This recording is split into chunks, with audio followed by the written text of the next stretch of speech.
മൂന്നാറിൽ തണുപ്പ് വർദ്ധിച്ചതോടെ തേയില കൃഷി പ്രതിസന്ധിയിലായിരിക്കുകയാണ്. പലയിടങ്ങളിലും താപനില -ഡിഗ്രിയിലെത്തിയതിന് പിന്നാലെ ചെടികൾ കരിഞ്ഞുണങ്ങി തുടങ്ങി. കനത്ത മഞ്ഞുവീഴ്ചയ്ക്ക് ശേഷമുണ്ടാകുന്ന ശക്തമായ വെയിലും ചൂടുമാണ് ഈ പ്രതിസന്ധിക്ക് കാരണമാകുന്നത്.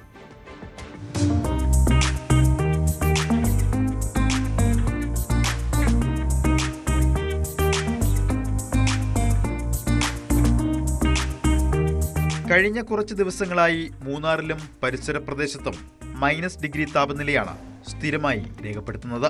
തണുപ്പ് ശക്തമായതോടെ വിനോദസഞ്ചാരികളുടെ വരവ് വർദ്ധിച്ചു. എന്നാൽ മഞ്ഞുവീഴ്ച തോട്ടമേഖലയ്ക്ക് കനത്ത തിരിച്ചടിയാണ്.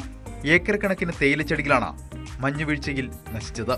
ഹാരിസൺ മലയാളം പ്ലാന്റേഷന്റെ 30 ഏക്കറും കണ്ണൻദേവൻ കമ്പനിയുടെ 100 ഹെക്ടറോളം തേയിലച്ചെടികളുമാണ് കരിഞ്ഞുണങ്ങിയത്.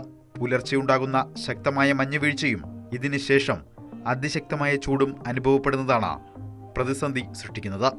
ഏകദേശം 121 ഏക്കറോളം സ്ഥലത്ത് മഞ്ഞ് വന്നടിഞ്ഞ് ഇതുപോലെ തേയില കരിഞ്ഞു പോകുന്ന ഒരു സാഹചര്യം ഉണ്ടായി. ഏകദേശം 1500ഓളം തൊഴിലാളികൾക്ക് ഈ 3 മാസത്തേക്ക് വേല ചെയ്യേണ്ടിയിരുന്ന കൊളുന്ത് ഞങ്ങൾക്ക് ഇതുമൂലം നഷ്ടമായിരിക്കുകയാണ്.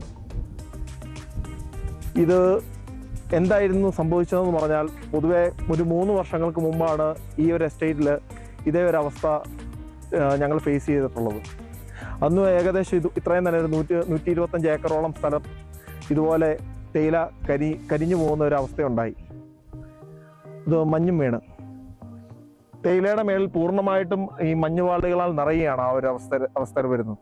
ഏറ്റവും മികച്ച കൊളുന്ത് ലഭിക്കുന്ന പ്രദേശത്താണ് തേയിലച്ചെടികൾ വ്യാപകമായി കരിഞ്ഞുണങ്ങിയത്. ഇവ വീണ്ടും വിളവെടുക്കുന്ന സ്ഥിതിയിലേക്ക് എത്തിക്കാൻ മാസങ്ങൾ വേണ്ടിവരും. 3 വർഷങ്ങൾക്ക് മുൻപാണ് ഇത്തരത്തിൽ മഞ്ഞുവീഴ്ച മൂന്നാറിലെ തോട്ടമേഖലയെ പ്രതികൂലമായി ബാധിച്ചത്. വരും ദിവസങ്ങളിൽ സമാനമായ താപനില മൈനസിൽ തുടർന്നാൽ തോട്ടമേഖലയ്ക്ക് വലിയ നാശനഷ്ടമുണ്ടാകാനുള്ള സാധ്യതയും കൂടുതലാണ്. ഇത് തൊഴിൽ മേഖലയെയും പ്രതികൂലമായി ബാധിക്കും. ന്യൂസ് 18 ഇടുക്കി.